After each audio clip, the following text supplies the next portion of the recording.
पुलवामा येथे झालेला दहशतवाद्यांचा भ्याड हल्ला सॉरी पुन्हा घ्या ओके आपला सॉरी आपण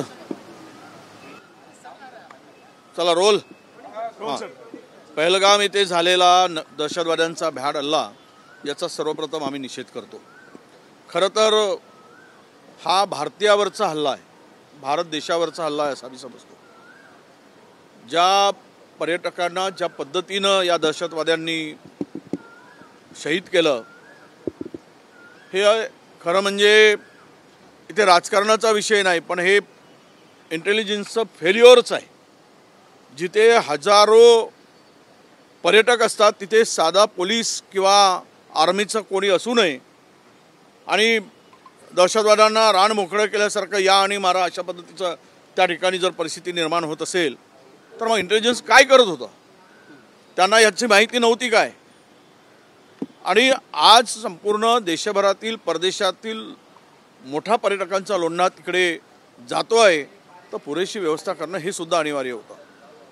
ज्या पद्धतीनं या दहशतवाद्यांनी टार्गेट करून या देशाच्या संस्कृतीवर या देशाच्या एकूणच जी काय आता स्टेटमेंट येत आहेत तो ते दहशतवादी हे धर्मांधपणे त्या ठिकाणी अमानुषपणे गोळीबार करतानाचं आपल्याला सगळ्यांना बघितलं आहे। या संदर्भात जम्मू काश्मीरमधून जे हिंदूंचं पलायन होत होतं किंवा हिंदूंना तिथून अनेक हिंदूंना काश्मीर सोडावं लागलं, पंडितांना असेल किंवा हिंदूंना, परंतु त्यानंतर नोटबंदी झाली। नोटबंदीनंतर दहशतवाद संपेल अशा प्रकारच्या वल्गनाही त्या ठिकाणी केल्या गेल्या होत्या, पण अजूनही तेथील दहशतवाद अलीकडे झालेल्या ज्या काही घटना आहेत आणि वारंवार तिथे दहशतवाद्याकडून जे हल्ले होत आहेत आणि निष्पाप पर्यटकांचा बळी केला जातोय, त्यांना शहीद केला जात आहे, या संदर्भात मला वाटतं की सरकारचं अपयश आहे आणि इंटेलिजन्सचं फेल्युअर आहे हे मान्यच करावं लागेल। आता चौकशी वगैरे होईल तो भाग वेगळा, पण सरकारने ही चूक मान्य करावी आणि आम्ही त्यांच्या पाठीमागे आहोत। संपूर्ण देश या संकटात सापडलेल्या कुटुंबाच्या पाठीमागे आहे।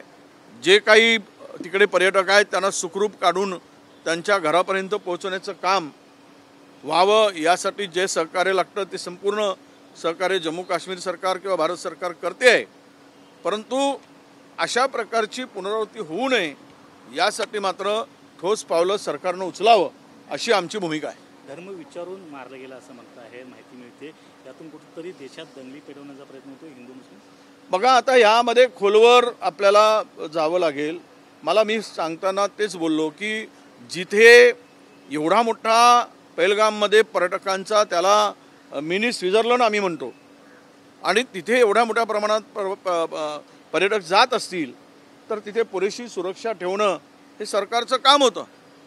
तिकडे हल्ला झाल्यानंतर 10-15 मिनिटांनी पोलीस तिकडे मिलिटरी किंवा पोलीस पोहोचली, म्हणजेच हा कुठेतरी एक कट आहे या देशामध्ये धार्मिक उच्छान्न मांडायचा, उन्माद करायचा आणि दोन रिलिजन्सना एकामेकाच्या पुढे उभं करायचं आणि देश अस्थिर करायचा, हा त्यामागचा डाव असू शकतो।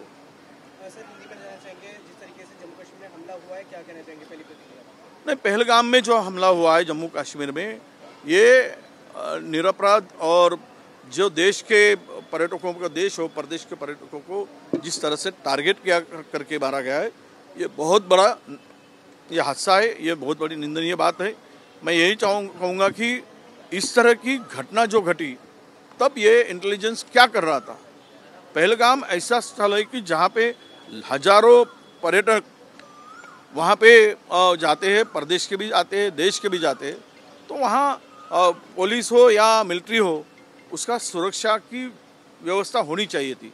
अगर ये इतने 4 हो 6 हो जितने भी टेररिस्ट आए थे और उन्होंने बिन दिक्कत से गोलीबारी करके लोगों को शहीद किया, लोगों को मार डाला, तो ये सरकार का भी फेल्यूर है। इसका मतलब यही होता है कि आज हमारी मंशा ये है कि इस बारे में सरकार ने गंभीरता से लेकर, ये कोई भी हो उसको छोड़ना नहीं चाहिए। इसके पीछे जो है देश के अंदर में दो रिलीजन्स को आपस में भिड़ाकर देश को अस्थिरता पैदा करना, देश को स्थिरता को, देश के एकात्मता को बाधा पहुंचाना, ये इस तरह की मंशा इस सरकार की दिखती है।